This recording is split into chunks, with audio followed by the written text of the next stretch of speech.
Hello, and welcome to Don't Be Alone with Jake Hogan. I'm the guy you don't want to be alone with, Jake Hogan, and I am a writer, director, actor, sometimes comedian, philosopher, and apparently a podcast host, which I've been told is a great career to go into in the late 2023s. It's a very rare, kind of unique thing that nobody else does, so I'm very excited. Anyway, today my guest will be Wayne Federman. Wayne Federman, very funny comedian, author, amazing guy. And the thing we're going to talk about, because my show is about talking about things that are on my mind with smart and funny people, and he's a smart and funny person.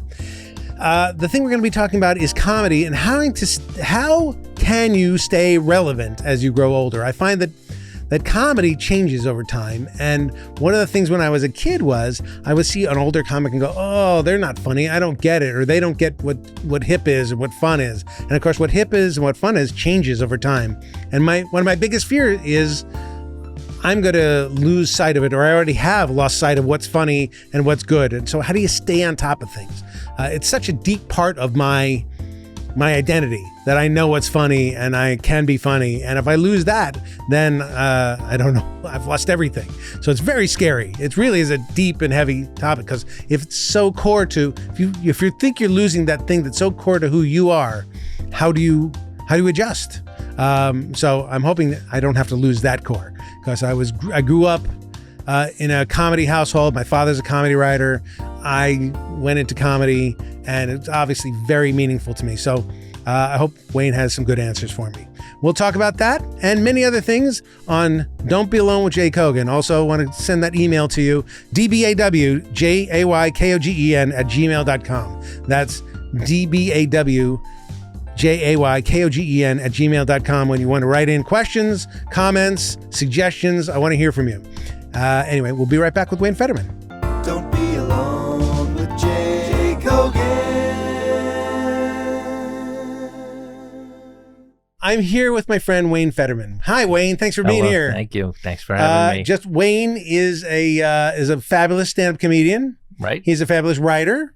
He's written this great new book, The History of Stand-Up, from Mark Twain to Dave Chappelle. Yep. The whole. I was unaware that they performed together. Well, they both love using the N-word, so they're very much. Well, there you go. We're off. Does Mark Twain hit his thigh with the microphone every time he laughs, to cue the laughs? They both tour. They both tour. Wayne is also one of the producers of this great George Carlin documentary called George Carlin's American Dream. Yes, which I loved and watched every. I met George Carlin. It was amazing to meet him, and the era that I met him in was featured in your documentary as one of the worst eras of his life. The 80s. The 80s, where he did the George Carlin show. Yeah, he was very unhappy. Yeah, he was not happy doing that. That's when I met him. How did he seem? He seemed happy. He did. He didn't seem miserable. He seemed there happy. And of course, you're a recurring role on Curb Your Enthusiasm. Well, I've done 2 episodes. Okay, that's the minimum to be categorized as recurring. Right? What's your character's name? Dean Weinstock. Dean Weinstock. And little piece of trivia. Yeah. Named after Lotus Weinstock. I don't know if you remember that comedian. Yes, I know Lotus Weinstock. Yeah, she's since passed away. Uh-huh. Lenny Bruce's last girlfriend. Okay, and so what? Okay, I thought you'd be more interested in that. No, that's literally the dullest could you end now? Is this a bad time to end the interview? You were like, okay. Well, I mean, first of all, we have to explain who Lotus Weinstock is to most people. No. Then we have to explain who Lenny Bruce is to at least half the people. Okay. And then, which will exactly feed perfectly into my topic. Yeah, let's that go. I want to talk about. Sorry, tangent. I don't know. It's not, but I want to know who's your character to Larry? I was his next door neighbor in season 1. Okay. And then it was one of those situations where they're like, oh my God, this is great. You got great chemistry. You're going to be the neighbor on this show. This is going to be perfect. Next year, for some budgetary reason, they had to move to a different location. Yeah. So right. I came back in season 7, but the neighbor, the funny neighbor, the Mrs. Kravitz is over. Jeff Garlin was jealous. Jeff Garlin was jealous. He was not jealous. He was very instrumental in getting me on the show. 100% worried that you were going to take his place. 100%. I just want to tell you. 100%. I've never been asked to be on any part of Curb Your Enthusiasm. I But you love would that be show. good. You would be good. I'd be on- fabulous. Yeah, It's ridiculous that I'm not on that show. Well, I remember you from the Bob Newhart show. You have an excellent memory.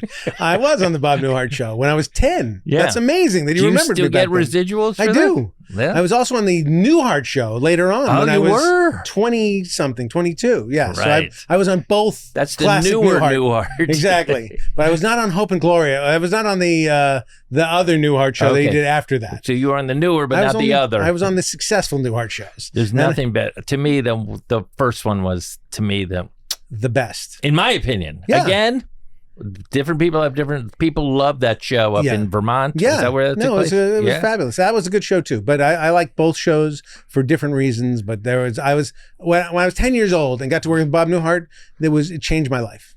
It did. It did. So how is it different after working with him and before? I didn't understand what show business was exactly before I did that show. Mhm. And then after I said, oh, it's a job. Oh, it's a job. And people can do it well and professionally and not be crazy and actually do a job. Bob Newhart came in on time, did his work, and wanted to go home. And that was his job. And he did it. And it was brilliant and funny. And that was like people can go to work and do that thing. I love it. Yeah. People can go to work. That was his job. That's a And I nice way to put it. My dad went to work. I didn't know what the fuck he did. I had no Right, clue as right, what a right. writer goes into a room. Apparently, a writer goes into his room when I was young. Goes in and you're very angry and nervous, and you Yeah. want it to be very quiet, and you want children not to play. That's the main thing I got. That's right. Right. Let me ask you this: when you saw the Dick Van Dyke Show, Yes. did you go, "Oh, that's what my dad does"? No. You know. They were having so much fun Okay. and singing songs. And Right, I right. was sure my dad wasn't doing any of that. I was Okay, absolutely that's- positive. My father was, again, in a room, Yeah. quietly writing, Right. hunting and pecking on a typewriter, getting a little anxious and upset. That's interesting. Okay. Although he's very fun in a room. because that show, Yeah. the Dick Van Dyke Show, Sure. inspired generations of comedy writers. Yeah. Of like, oh, this is a job. This looks like fun. This is, you don't have to be the guy in front of the camera, and you could do this and live in New Rochelle. But with lies. There's a lot of work when you're writing. They don't show the work in the Dick Van Dyke Show. I know, of course, but Yeah. you do get an idea of like they are riffing out Oh, ideas. 100%. Yeah, 100%. yeah, There's yeah. a lot, and What? I've got to say that if I You was... have a problem with Dick Van Dyke? No, Show? I love the It's show. what's happening It's here. one of the best shows on Carl Reiner Of gave me course. the greatest advice about making shows in the history of time, which is, of course, Slow down. Let me hear it. The greatest advice. the greatest advice is Tell it to me. From Carl Reiner From to Carl Jake Reiner to Hogan Jake to Hogan. Wayne Fetterman. write something Yeah. that only you on your hill can perceive. Make it your own. It's your own life. It's your own point of view. It's your own thing. Make it something that's close, super close to you. That's your world, your point of view. Even if it's about Martians, it's your point of view. Right. Make But it don't personal. you automatically kind of do that when you're writing When anyway? I first started writing, I just thought, what's a funny situation? What's yeah, the yeah, craziest, yeah, funniest, yeah. weirdest situation? There was a show I wanted to do. So let me guess. It's about time? No, That's just a guess. it's a good, Keep going.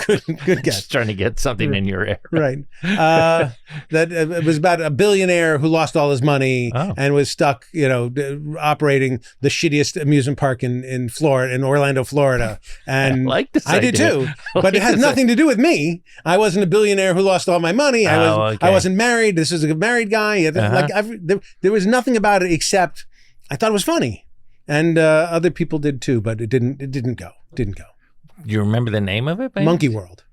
Oh, that's the name of the. Yes. Yeah. Yes. Very. Can I do a little? If you're Sure. curious about my life at all, I'm very curious.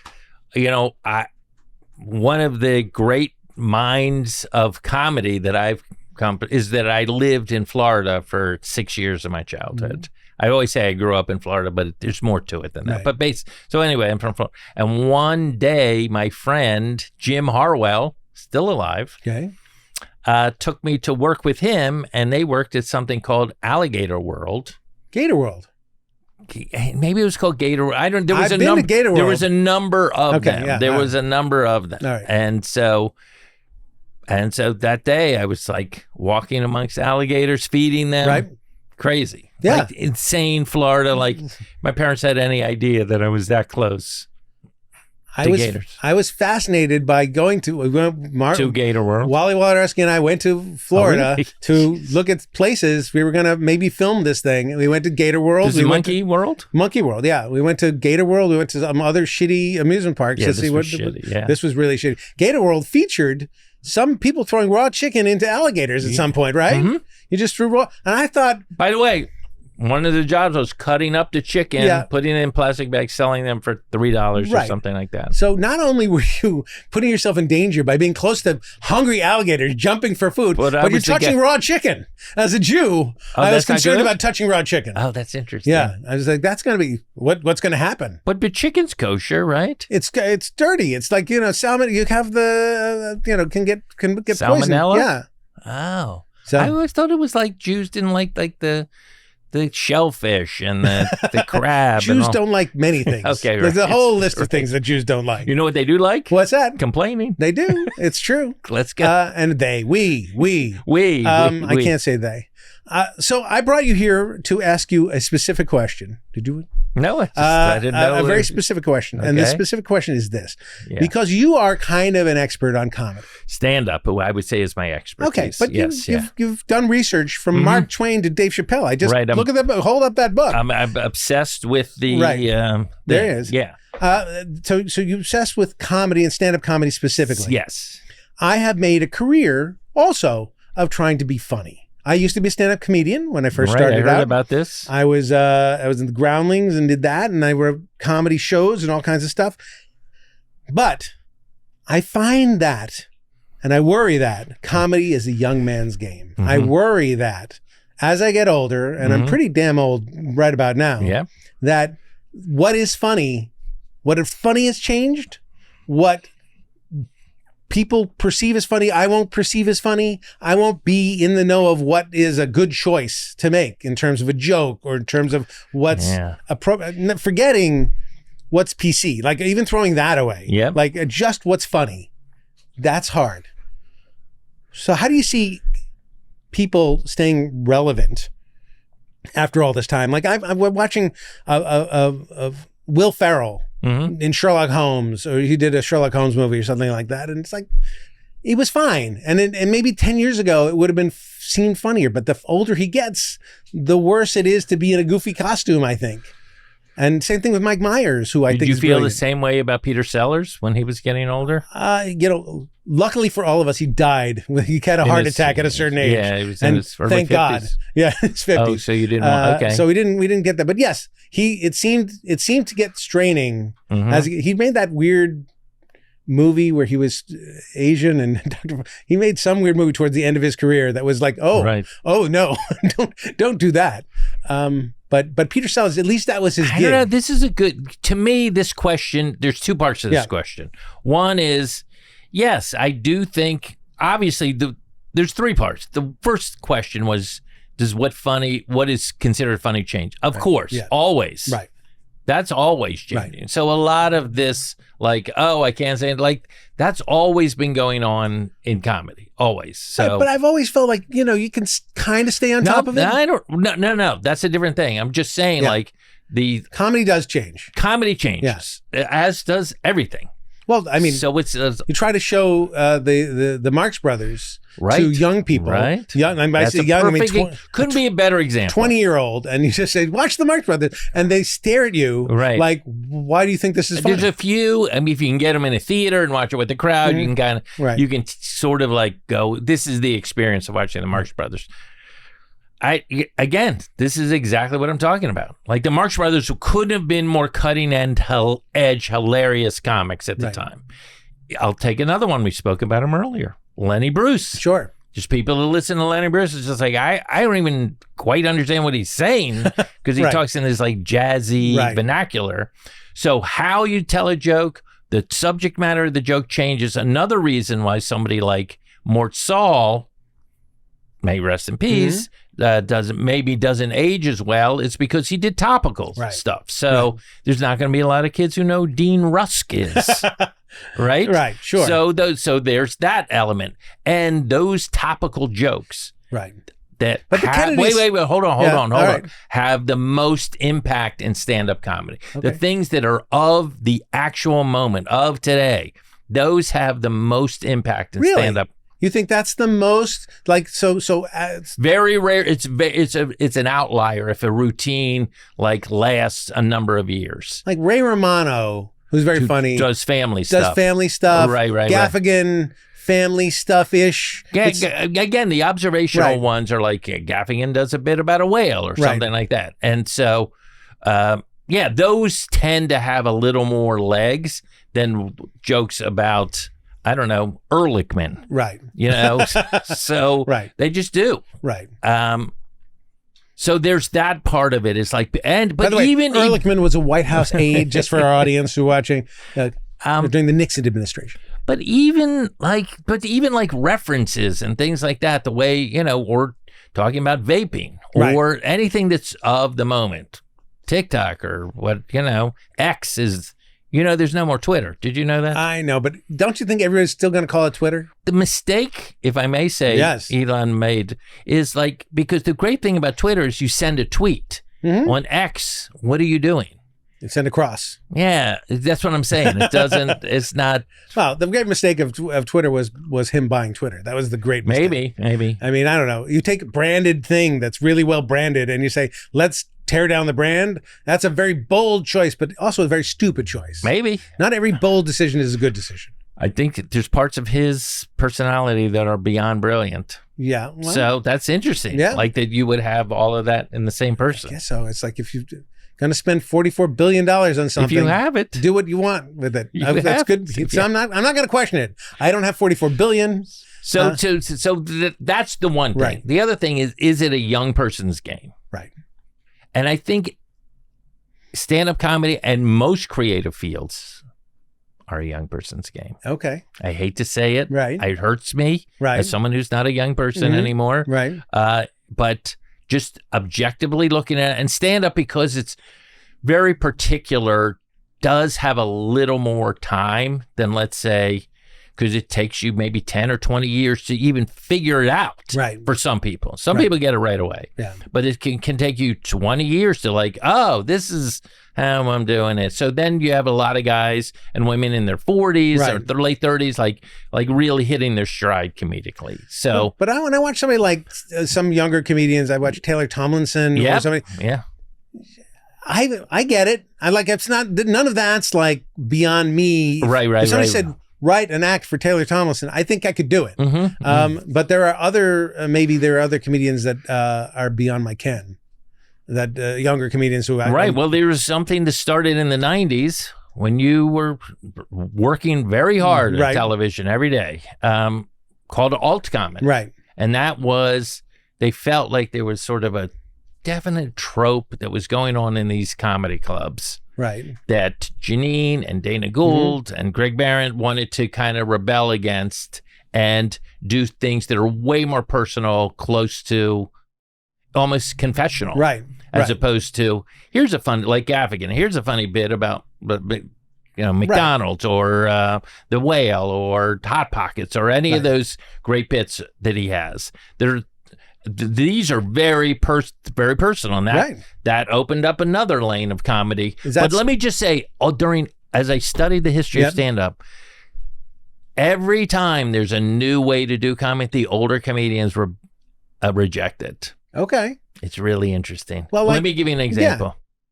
There was these kids that couldn't get any traction in the big nightclubs, so they put their act on records. That primarily after Red Fox did it was Shelley Berman and Bob Newhart, and they sold millions of records. Right. And they win Grammy Awards. And there's people in Vegas who are making 18 grand a week. Nightclub comedians from that generation, I'm sure you know these guys, who are just like, oh, what?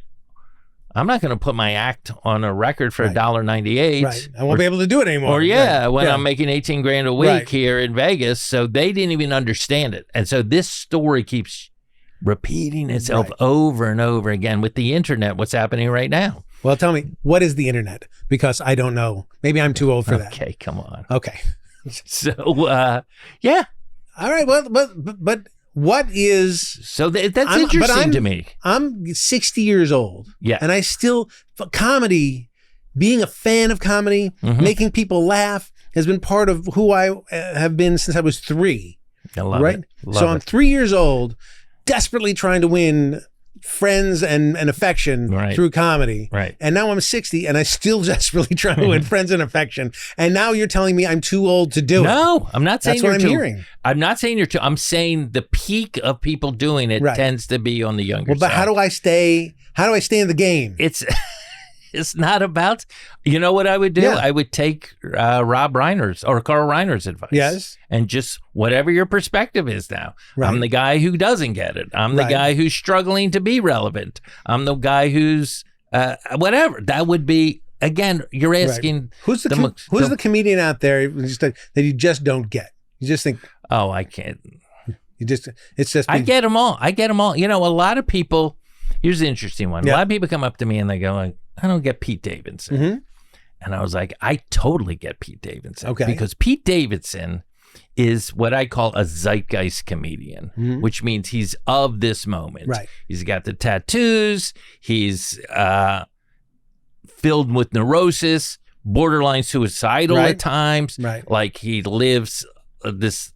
So in other words, that very much speaks to a whole generation of Americans, young Americans who are just like, I'm anxious. I did thing. So he's like part of that as opposed to, let's say, But that's his persona. So that's who he is. No, that's who he is That's who anyway. he is. Because I get it. you know, had this crazy trauma when he was a kid. And so when he tells stories about his life, they aren't always the funniest of stories, but they're stories about his life. And people are like, that's, again, what did we say earlier? Jay, that old people don't get it. No, the comedy changes. Comedy changes. So he's just telling stories that don't necessarily have a punchline or not necessarily have a.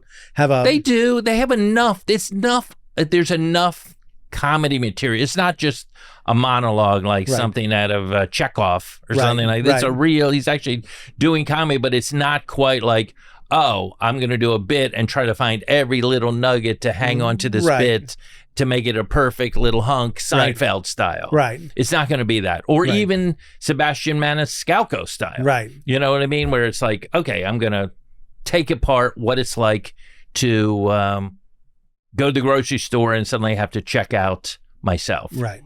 Right. You know? Yeah, no, Sebastian clearly has. He's in both worlds. Yeah. But I feel like he's more in the world of Jan Murray than he is in Pete Davidson. Right. So and Pete is a little bit more in the world of Janine and David Cross and those guys. You got it. But all right, so I'm aware of it. But you know, then I watch a lot of stand-up comedy, especially on the TikTok. You do. I watch constantly on the TikTok. Well, this is the trend that's going on at TikTok is for some reason people at home on their computer, watching on the phone, love crowd work. Have you noticed that? Yes. Sure. So this Jay Ogerson is all crowd work. Big Jay, yeah. Well, he's phenomenal. Amazing. So it's like, but I get it. I mean, it's like if you can walk out there and just start building a rapport with an audience and then find people to sort of exploit. No, people love it. And it really, it's great for a couple of reasons. One, it promotes you as a comic when you put it on TikTok, Reels, whatever, Insta. And then two, it doesn't burn your material. Right. So when you put out your special, right, you still have like original stuff. Right. So it's like a win-win. So here's what's going on. Just if you're curious. I am.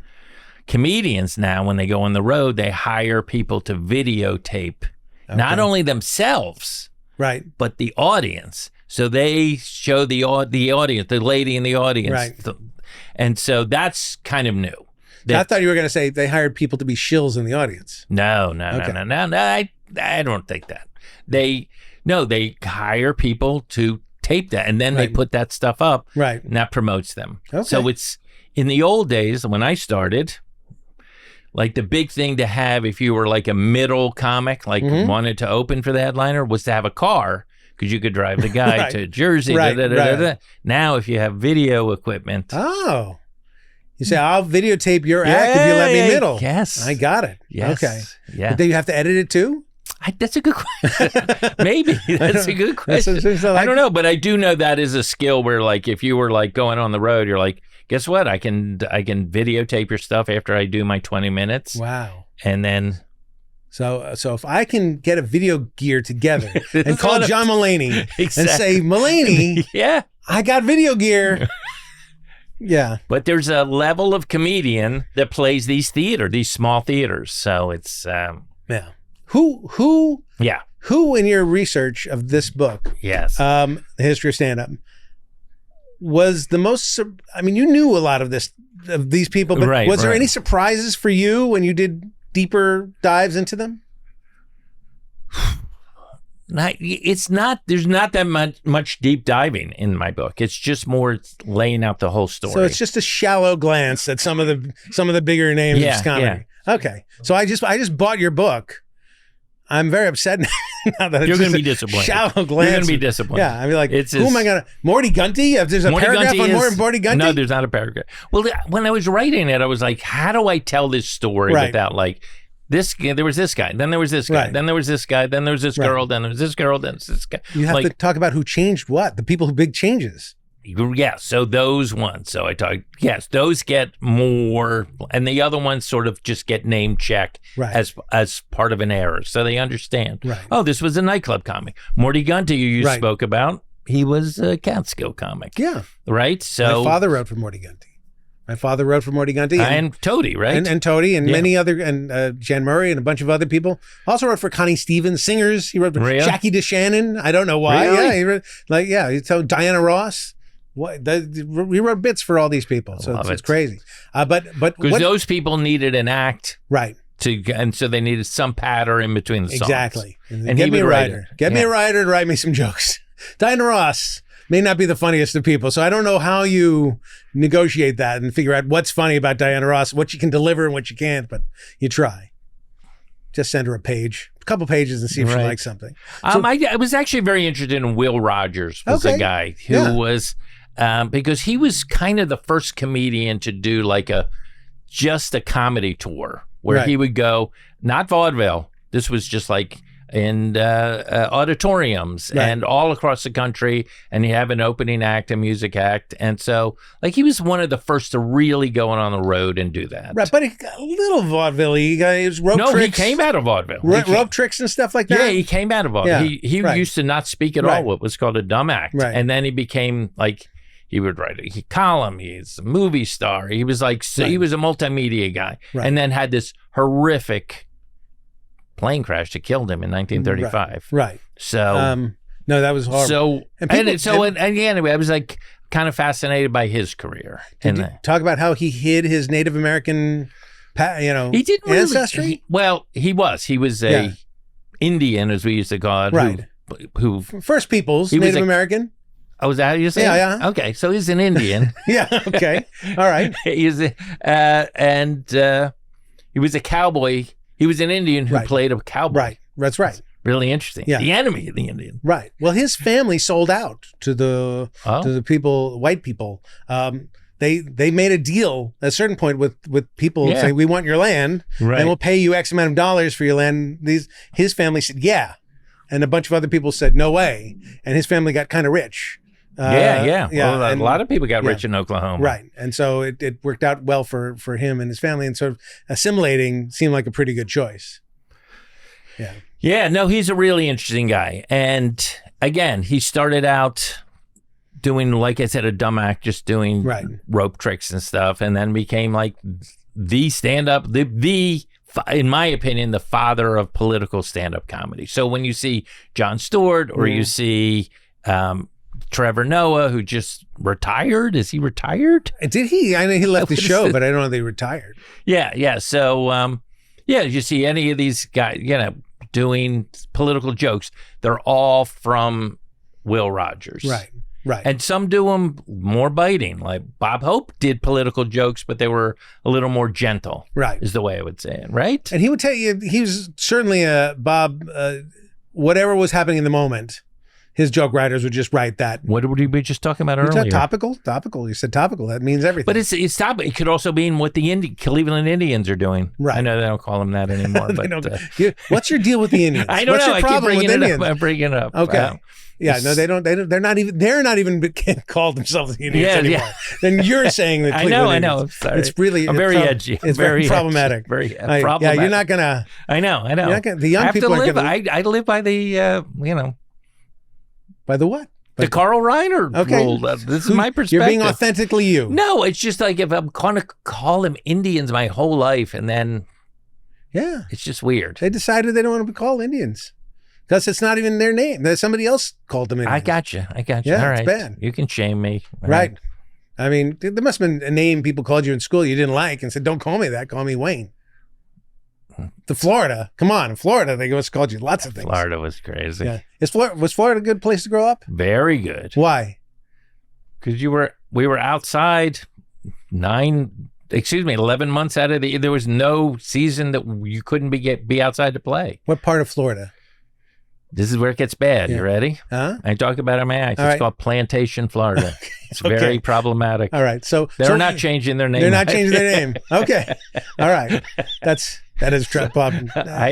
Yeah. Yeah. So in Plantation, Florida, they still have master bedrooms. They don't have might primary. That's right. They don't have primary bedrooms. Yes, Okay. yes, Yeah, yes, I understand. yes, All yeah. right. Well, I think it is problematic. I'm getting a feeling you want to be part of it, this whole thing. Yeah. We're part of the plantation world? No. Like, oh, I want to be part of like what's politically correct. and Well, stuff. no, here's the thing. I don't care about what's politically correct. What I do care about is, am I missing the boat? Am Right. I So- the old guy in the back saying, in the old days, what was Indians. funny was Indians. Yeah, And we yeah. played cowboys, and where I'm missing what's happening now or anything, both personally and professionally. I want to make sure that if I'm writing something that's funny, to not be a hack, you have to know what's hacky.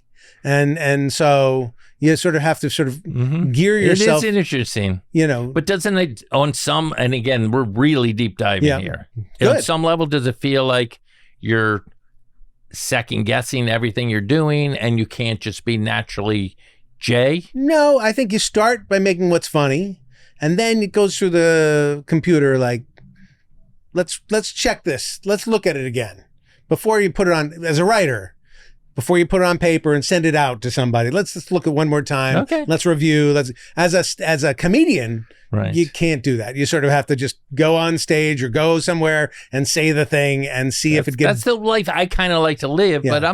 but if people know, I'm a big believer in what George Carlin said, which Yeah. was like, it's not the words, it's the intent behind the words. Of course, but that's not true anymore. It's not true. No, anymore. you can't. That's another But problem. that's why I'm still holding on to that. The intent is everything. That's what I grew up with. The intent. I could make any joke if people knew my intent. If I knew my intent was good, if they knew I'm not a misogynist, and I'm not a racist, and I'm not anything, I could make fun of those people by mimicking them and saying something that was outrageously misogynist. Right, of course. But I can't do that anymore because my intent doesn't matter. I will just be branded. It's about the impact. Yes. Who hears it? If somebody can mistake it for something real, Guys, then we're really then getting into this. Then we're This is doomed. fun. Yeah, but I mean that's. I don't know. I'm not as worried about the future of stand-up as some people are, Why? because I feel like comedy is bigger than all of these things. It's almost like a flea. Like it's an annoyance. Right. It's anti-comedy. I get all of that stuff, but comedy is just it's way stronger. It's like it's deeper. It has more gravitas Right. than any of these little, oh, you can't say that, you can't say this. It's like, yes, we're in this weird phase now. Obviously, it comes from a place of compassion. Right. Everyone knows that. Right. Everyone knows that. Right. So we're like, all right, let's try to figure But this out. I don't think this will last. I think this. Who knows? This conservatism of language can't possibly last. It But can't. it's interesting. It's not It's- from the conservative side. It's such a muffling of ideas and thoughts that.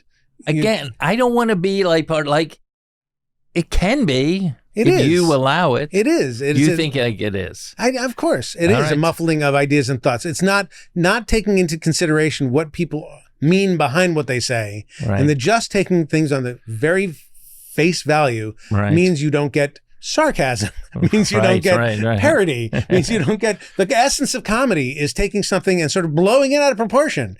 If you're just saying the blowing out of proportion and they just assume that's the case, well, they're not going to get the joke, and that's ridiculous. I kind of agree with you, but I feel like it's not as big a problem as you think it is. Well, it's not for like Chappelle or somebody who says like, I don't care anymore. Like, come at me with your right. barbs and even your attacks, physical attacks. Right. He doesn't care. He doesn't need to care. He's big enough. No, because when I was working on that Carlin documentary, he said something. He said that political correctness is America's newest form of intolerance, and what makes it pernicious, Carlin with those words, ninth grade dropout, by the way. Okay. What makes it pernicious is it comes under the guise of tolerance. Yeah, I agree with that completely. So you're on the Carlin. No, I'm totally on Carlin's side. I also think that, you and I both teach at a university. Yeah. And there are rules about what you can say and not say at a university. I saw you go through a thing like that. I don't know if you want to talk about it. Sure. We can, absolutely. Is that too personal? No, not too personal. I went at some point. I was doing a sketch course, and a guy. Get ready. No, it's okay. A guy. No. You think it's dangerous? You think this is a dangerous subject? I don't care. No. All right, if you don't care, let's hear it. I don't care. So there was a sketch about I was doing authority. This. Right. Authority. What I was the guest. Right. We do a Saturday Night Live show. Correct. And we were doing a sketch about a cop or something. A cop. Okay, go ahead. And this one student was not student. The cop was arresting a guy who kept claiming that he was a limited LLP, and therefore he kept using catchphrases to say he's not guilty. You can't arrest me because everything I do is limited. It's limited. I'm a limited liability, and that's in my name. And then I thought it'd be funny if the policeman also said something that was what the George Floyd cops used to say when they said, I'm not responsible. I forgot the exact phrasing of it, but I'm not responsible because I have immunity, some kind of verified immunity, something like that, because that to be as ridiculous as what the other guy was saying. And one of the students in the class flipped out. He said, you cannot use the words limited immunity or whatever that was in a comedy context. It's just at all. Even though it was a real thing. It's a real thing. It was in the zeitgeist. It's what people were using. I was using it to show that limited immunity is a bullshit thing just as much as limited liability. But even within the context of that. My intent did not matter. The fact that I'm not for murdering George Floyd did not matter. They came to me, the university came to me and said, you should apologize to this kid for saying that was okay to maybe use that phrase that was tangentially involved in the George Floyd death. And so I made that apology. I said, listen, I am sorry. Wait, hold on. See, this is where I come in. Yeah. Because I saw the apology and it wasn't to one kid. No, it's the class. It was the entire class. We stopped rehearsal. So you can make this. I made it in mea culpa. Is that what does that mean? What does mea culpa mean? I'm sorry. Okay, so the mea, I'm sorry to make this. And to me, it looked like this is going to be harsh. This is going to be harsh because we both work at USA. And I want to say it looked a little like a Soviet show trial. Okay, that's what it looked like to me. It's fine. And there's my friend Jake Hogan having to stand up because he. And you were happy to do it? Yes, I was happy to do it. And here's why. Because this guy was really upset. Right. And I didn't care. It was just a pitch of a joke. Right. So my pitch of a joke made this guy really upset. They shouldn't walk around feeling miserable and upset about this joke on some dime store, Saturday Night Live. It has no impact at all. If the only impact is I can make this guy feel better by saying to the whole class. And that was more important to you to make one guy feel better than hey, this is what happens in joke writing and pitching is that I did loose ideas. You thought that was more important than teaching. In the university setting, I did think that was more important because they think it's more important. Right. That's our bosses there think that is more important. And whereas if I'm the boss of a TV show, I'm going to say what's funny is much more important, and what my audience will get is much more important. What we're doing here, what ultimately. But even if let's say that the cop joke doesn't make it, but just the idea. This is what I'm talking about. Just the idea that you can pitch it without having to that everything's fair game, crawl back to the thing and beg for forgiveness from a class. I would love the world to be more like that, but it's not. Right now, we're protecting the feelings of the minority. This is it. For the majority, and that's fine. Most students, by the way, came to me and said, that's fine. Right. They were nobody, whether it was a good joke or not, it was just a pitch. Fine with the pitch. Yeah. This person was super offended. This person was not black, by the way. Right. Was super offended, and that's fine. And because that person thought that you couldn't even be in the area. They thought that it is untouchable. Don't bring humor into the world of what happened to George Floyd in any way, shape, or form. Don't do it. Interesting. Don't do it. In a way, that's the essence of humor, right? Correct. That's how I've dealt with everything in my life. From the Holocaust on down. Everything in my life, from my son's birth to my, like, people ask me, like, how's your son? I go, oh, you didn't hear? Like, I will make people think my son is dead for a brief moment in time because it's a funny joke. Make me laugh. Even though my son is fine, because, a friend of mine can die, and I will make a joke pretty quickly from that moment. And that's it was a very interesting thing to witness. And again, I understand we're in a cocoon, but I would think I love talking about this, by the way. I'm so glad you brought that up. You do? Yeah. I was a little worried about it. No. Okay. This show is about really digging deep into anything. So this is great. Because again, you heard what I said when I saw you up there. Like a show trial. Yeah. I felt like, what's going on here? Right. And that was new. I'm new to this whole thing. It's fine. I mean, by the way, we're teaching like a very little sketch course. Okay. All that sort of stuff. But if I don't know who's going to be a pro and who's not going to be a pro at the end of all that. So and even in the world of professional writing, when people are on my show, I still have to be very careful about what I say and who's going to be offended about what. Of course. And about what the audience is going to be perceiving. Of course. Those things are changing. Oh, but they've always changed. Right. People have been complaining about comedians and the line and what is the line? Right. What is the line? I mean, George Carlin, let's go back to that because I feel like he really gave it a lot of thought. Right. Said, it's the comedian's job to find out where the line is. Right. And then deliberately go over it. Right. That's not my stand-up. Right. You know my stand-up. Right. It's very gentle. Oh, it's the weakest of all stand-up. Okay, you didn't have to say that. I mean, so of course, no, it's barely considered comedy. One of the greatest jokes. You probably don't even think this joke is funny anymore, but you stood up. It was a few years ago when this was actually new. It's like I made some bad investments. I threw all my money into gluten. Yeah. And I will at some point I will steal some version of that joke. I like the idea that gluten is something you could invest in. Exactly. Right? Me That to me is the idea. Right. Of that joke. But I also was like the wrong time. Yeah. To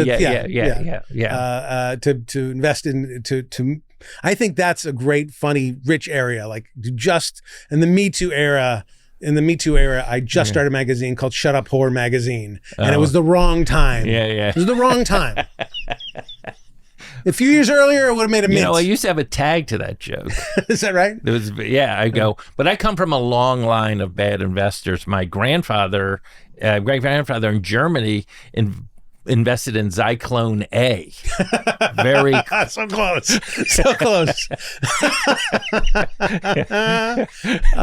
So for you kids at home, Zyklone B was a put. Okay, all right, good. They'll get it. They'll get it. Kids love it. The kids love the Holocaust. They love the Holocaust. And my audience is all under 20, so this is perfect. So close. But that's what's funny. That is funny and that is edgy. And somebody could be offended by that joke. But that's why I don't worry. But I kind of don't worry about that much in life either. Except that I saw you have to. Well, that was in a class. That was in a class setting. Thing. I don't think I would apologize for it in a conversation. Like right, I would, right. And I would say you're entitled to your opinion, but I didn't mean to offend you. Or and I would apologize. Somebody who's really upset and hurt by something. I said, who wants to hurt somebody? Apologize. So that's not the goal. But I just remember as a kid, there was an expression, and I'm not saying I endorse it, Right. but I just remember, and I don't swear, but it was like, F them if they can't take a joke. Right. Right. Like that was a thing. Right. Like if you can't take a joke, it's not our problem. Right. And so that's all changed. that right? has changed to a certain extent. And you can't, because there's a world of HR and there's a world I of know, HR. of corporate. Can I say one thing that I Yes. feel very fortunate? Yeah. Being a stand-up comedian Mhm. is that there's no HR in stand-up comedy. Right. I mean, maybe when you play college Right. campuses, which is why comedians. It's not so good for waitresses who work in comedy clubs that there's no Terrible, HR. It's terrible for them. Terrible. Yes. But there was no, there was never that. Right. There was like, I do my job, I get my money, Right. and then I get some free fried cheese and Coca-Cola. And one of the great things about talking to comics Yeah. is they, at least for the most part, understand the ability to just make a joke about anything. That's okay. That you can make a course. joke about anything. And that's what I love. I love to I surround love myself creating it with my yeah. friends or people, or like-minded people who think it's okay. There's a Really freedom in that. interesting. Yes. There's a real freedom. Yeah. Yeah. All right. Well, Are we wrapping? no, we're gonna transition Okay. to question time. Yes. It's question time. There are 126 questions I have. I'm not going to ask you all 126. I'm going to Yeah. ask you one or two. Can I call out the number and you? Yes. Okay. You ready? Well, it's a letter from A to G, and it's a number from 1 to 18. So there's an A1. There's an A1 to A18, and there's a B1 to B18. Okay. Let's start with and up to G. So let's go right to the F for Fetterman. Okay. Let's go to F4, F4. which is also a jet. Okay. F4 is Yeah. how do you balance spending time with different friends, and what factors influence your decisions? Now, also bear in mind, a computer generated these questions. I understand. Not a human being. I understand. So how do you balance the time to spend between different friends and factor what influences that decision?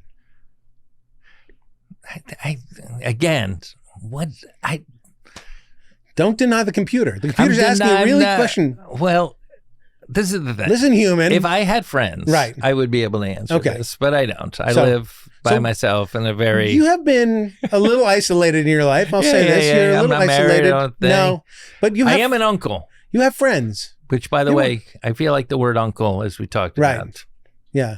I don't know. Yeah, you can't use the word uncle anymore. Uncle I doesn't think- mean what it used to mean. Yeah, it doesn't. Yeah. It used to be a thing, like Right. the man from Uncle, Right. No, Uncle no. Vanya. No. Like, no. But I mean, I'm an uncle. I'm a great uncle, in fact. I'm an uncle too. I'm just saying there was a show called Uncle. I just feel like there's like Uncle has an inappropriate touching. Yeah, I kind guess of so. connotation. Am I wrong about Right. that? No, it can be uncle and niece. Like I'm with my niece. Yeah, There's yeah. a wink to like, is that your niece? Like I don't know, but yeah, I guess so. Right. But I mean, really, there is a relationship of an uncle. I'm an Of uncle. You're an course, uncle. of course. But you have friends. Yes, How do I you how do you choose to call somebody? I- Say I'm going to have dinner. You want to come have dinner?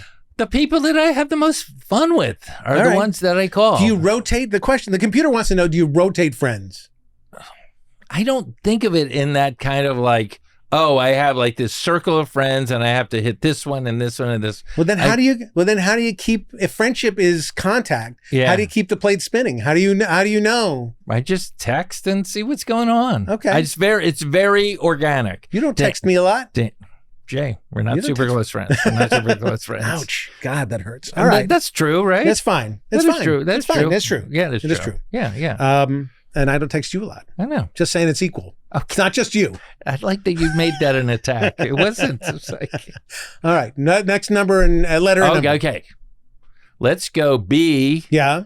Because we just did the Zyklone B joke. Yeah. Very funny. B. It's up to 18. Up to 18. Let's do B18. B18. B18. If you- B18. B18. And be an adult If you- and get to vote. If you can change one thing Yes. from your past, Oh my God. one thing from your past, what would it be? It's a good question. Thank you, Yeah. computer. And now there's one I can't talk about All right. because it's too painful. Well, I wrote something sarcastic in this girl Noelle's yearbook Mm-hmm. when I graduated high school Right. that I really, really regret. Okay. And I was trying to be funny, Mhm. but again, Was it physical? About her physical? No. right. but it was horrific. But I have so many of those things, which is why when I hear people go, my motto is no regrets. I'm like, how could you live Right. a life with no regrets? It seems impossible. Well, but there's like I have so many of them. Right. But have you forgiven yourself? Saying yes to this. Exactly. Have you forgiven yourself from writing? No, I don't Noel? forgive No. myself. Have you spoken to Noelle about it? Yeah. And years She's later? fine with it. Okay. And you've apologized? Yeah. You did this Russian show trial. You went up, you took the... I Yes? know it's a small thing, but it really still hurts me that I was that insensitive. But you were 18 or 17, 18. Yeah. And now you're not. And you know the difference. Right? Look, you're going to make mistakes, but you asked me. No, but I'm talking about regret. Like I'm saying, That's a regret. I do regret. But you don't have to live in that regret. Still, you did it. You made a mistake. You apologized, and you learned from it, and you moved on. Yeah. I free you from that. You don't ever have to feel bad about what you wrote from Noah. You've already made amends with her. Make amends with yourself. Thank you, Rabbi. Honestly. Can you forgive yourself? Can you say, no, I can't. No, that's weird. Next question. All right. That's crazy to me. Okay, last question. That was insightful, forgive right? Yourself? No. Oh my God!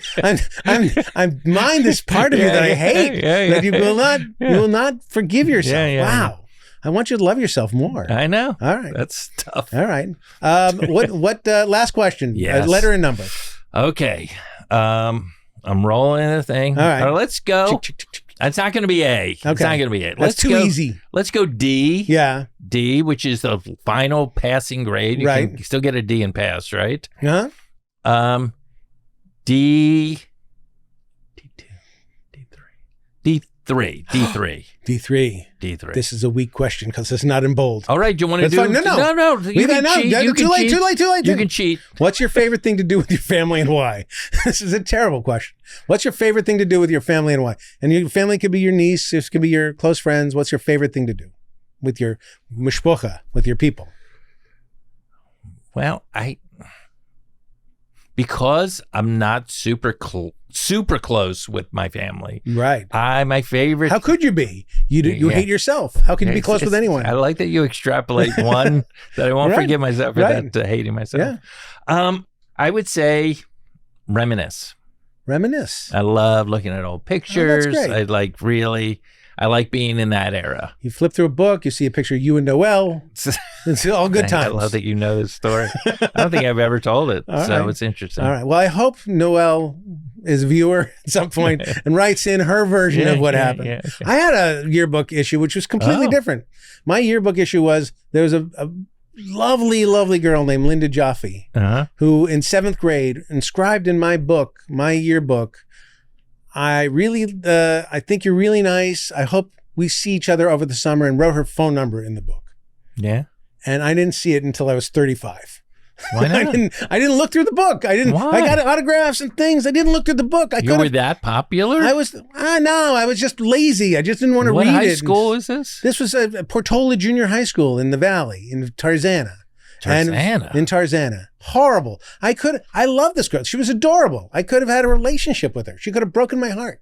But no, nothing. Anyway, I feel bad. That's on you. That's 100% on me. That's on you, yeah. All right, well, that was the last question. Now we're going to go to viewer mail, listener mail. Viewer. No viewers. Yeah. I guess there are viewers, but it's mostly for listeners. There. Yeah, okay. Hi, guys. Now it's time for listener mail. All right, so here's the question. Yeah. Oh shit, that's not the good question. Yeah, pick a good one. All right, no, it's already been picked. All right, this is a very long. This is a real question from a real person who wrote it in, and it's absurdly long. But I'm going to try to. Let's do it. All right, dear Jay, I have been struggling with making friends for a while now, and I came across your self-help podcast. This is not really a self-help podcast, but fine, which I think could help me. I find it challenging to approach new people and strike up conversations. I often feel like I don't fit in. It's difficult for me to be myself around new people. I worry that I might come across as awkward or boring, which only makes the situation worse. I tried joining social clubs and groups, but I find it hard to connect with others. I feel like everyone else already knows each other and I'm the outsider looking in. I'm really starting to feel the effects of my loneliness, and I know I need to do something about it. It's pretty funny. maybe his problem is he keeps saying long things. Anyway, do you have any advice for me on how to overcome my social anxiety and connect with new people? I would love to hear your insights on how to build lasting friendships and become more confident in social situations. Thank you for your time and consideration. Sincerely, Awkward Alan. Awkward Alan? That's a mouthful. You're fucked, right? I mean, isn't the answer to Awkward Alan? No, I have the perfect answer What's the for answer? Alan. Okay. And I like your initial instinct is just like dismiss the guy. That's funny. Throw him away. Yeah. Alan, you'll have a chance. What's good is he to me? Yeah. No. Read How to Win Friends and Influence People. It's really, and the number one thing when you meet people is everyone's worried of like, oh, this story's going to be boring. Right. Yeah, your story is boring. Right. So don't tell your stories. Ask questions. Interesting questions. Also, and listen to what the person says and then follow up in the same way that Jay just was able to call back Noel. Right. Now we have a thing because he listened to what I said. So it's all about, it's about taking the focus off of yourself, Alan. I'm looking at Jay. Right. I'm talking to you, Alan. I'm Alan. Right. Yeah, you're Alan. I'm Alan. Alan. I'll be Alan. He sounds very verbose based on that thing. Yeah, I should like people. People should ask questions to people. First of all, I loved in the thing, he's like, I joined social clubs. Yeah. What are social clubs? I know, groups. That sounds like something out of the 30s or something. AA. Oh, okay, come on. Okay. Let's be honest. Alan's struggling with way more than social. But that is the secret to connecting with people, to getting women to make out with you. The whole thing. That is the secret. So asking questions and not be a creep about it. Right. And if you're funny, you'll be able to. It may not be funny. But be likable. The other thing is, if you can convince somebody that you like them, that they're likable. That goes a long way to making them people like talking about themselves. But also people like to feel like they're liked. That's the thing. I read a book about salesmanship. Yeah, all of this is very similar. And these theories keep getting regurgitated from, How to Win Friends or Think and Grow Rich, right up to, there's a guy named, oh my God, I'm going to blank on his name, Gary V. Do you know Gary V? He's incredible. Vaynerchuk, I think is his full name. Yeah. But he does internet content on just like how to build a business and stuff and grind it out. But he gives a lot of really great old school advice on like how to navigate through life. And he's really excellent. Gary, if you're listening. Gary. I'm looking at you, Gary, now. That's weird. I'll be Gary. Yeah. Hi. Hey, Wayne. You've never heard of Gary Vaynerchuk? I have. I actually have. Yeah. He's really good. He's he's really smart because he puts all of the stuff up for free. Right. Like it's not like buy my book. It's not like some Tony Robbins. Tony Robbins? Tony Robbins, yeah. Yeah. It's not like one of those kind of things where it's like, hey, get my tapes. Right. He's building his fan base in other ways and making money in other ways. But I feel like it's genuine. I feel like he's like, oh, I never knew I had this skill to inspire people in this way, and I'm just going to run with it. And I have my business. I have my branding business or whatever, buying, cards or baseball. I don't know what he does, but it's fascinating, and one of It'd be awesome if that was his business, buying baseball cards. He made a fortune. I think he's a billionaire from the baseball card business. But it actually, everyone makes fun of the internet and how horrible, and we got to get out in life and stuff. But his success story is to me a real shining beacon of what can happen with the power of the. Okay. Right. Okay. I'm going to check more into him. You don't have to. I do. I like these books. I read these books about how to persuade people and how to all that stuff because I'm just interested in it. And it always comes down to connect with somebody. Make sure that you let them know that you're a likable guy and you think they're a likable person and all that stuff. It's hard because some people, I hate to say it, are creepy. Yeah. You know what I mean? I'm not saying Alan is. Right. Alan. Right. I'm not saying you are, but I'm just saying sometimes people are just, it's just like they try. They don't have the skill. They don't have that skill, but that's what he's saying. He doesn't have it. I know. So you're telling him to do stuff he doesn't know how to do. No, he can ask questions. All right. Because he's worried about being boring. Right. That was the the red flag. Yeah, That was okay. the flag that was like, oh, if he's worried about being boring, he's worried about the wrong thing. Great advice. Great advice. Thank you. I like it. Thank you. Last one. the last. No, it's not quite. We're going to go to the bring the joy aspect of our thing with the recommendation. A moment of joy. We take something in our lives Right. that we love, that brings us joy, and we tell them to whoever's watching. Well, but one of them was Gary Vee. Okay. That was All definitely a thing. The other, because you told me beforehand, there's a movie that I saw that it was so wonderful. Yes. Based on a best-selling book that's for girls. Mhm. So I never read the book. Right. But it's called Hello God, It's Me, Margaret, or Yeah, something like that. that's Is that right. close? That's exactly right. But Judy Blume. Judy Blume. Yeah. Yes. So obviously we're dudes. We Yeah. don't care about this Yeah. stuff. Getting their period. Yeah, Who sure. cares? Right. What Right. is this? Yeah. So, but I'd heard of the book. Right. And they did an adaptation of the book, a little independent film, and it is so beautiful and life affirming. And again, it's just an example of like I'm Right. I'm in my 60s. Right. So like this is not, I don't connect with, I'm going 11-year-old girl waiting to get her first. Yeah, I'm in my 60s and I only watch 11-year-old. Oh, that's girl your stuff. thing. That's all I watch. Comedy. Yeah, see? that's not creepy, right? It's cool. Alan, if you're listening, that's how you get. That's Right. how you get friends. Sure. You listen to what You he listen, says, and then you take it. Yeah. No, my the guy who started me in the business, James L. Brooks, is one of the Oh, my producers of that God. movie. And Oh, he is? Yes. Yes, that's right. Yes. Did you see it? Yeah, I didn't see it, and I talked to Jim about it, and he's very disappointed that it wasn't a big hit. But he says it's Oh. really good. That's so. He says it's really, really good, and so I'm no. gonna- I mean, you can't ask him. I asked my family if they wanted to see it last night. We were all home and we wanted to see it, and my family voted to watch something else instead, Ted Lasso, which was good. well, fine. But we're gonna get to it. So that's my recommended. It's All right. interesting. I didn't know James L. Brooks was your mentor. Yes, Yeah, he and Sam Simon. I mean, Sam Simon, Oh, and yeah. sorry about that. Yeah. What? Do you know something about Sam Simon? I don't. What happened? Didn't he pass away? What? Oh shit! No, of course I know he's dead. Of course I know This he's is what dead. we do, guys. This is what dead. we do. My friend, this is how we my do friend it. Sam This- wouldn't mind me making a joke about his death. He'd prefer it. You prefer it. He'd prefer it. That's the kind of friends I yes, have. I love it. That was awesome. All right, That well, was this awesome. All right.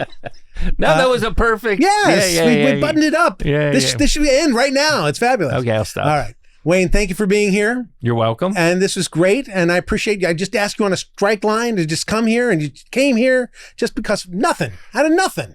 I appreciate it. Well, I had a good time, and Good. It was interesting. Okay. And we can talk about much deeper things later on because we have. Maybe you'll come back again and we'll talk about some other things Well. beyond comedy. Well, all right. All right. We'll see. All right. Thank you. Later, brother. All right. Thank you for joining me on Don't Be Alone with Jake Hogan. And I want you to not be afraid to write me at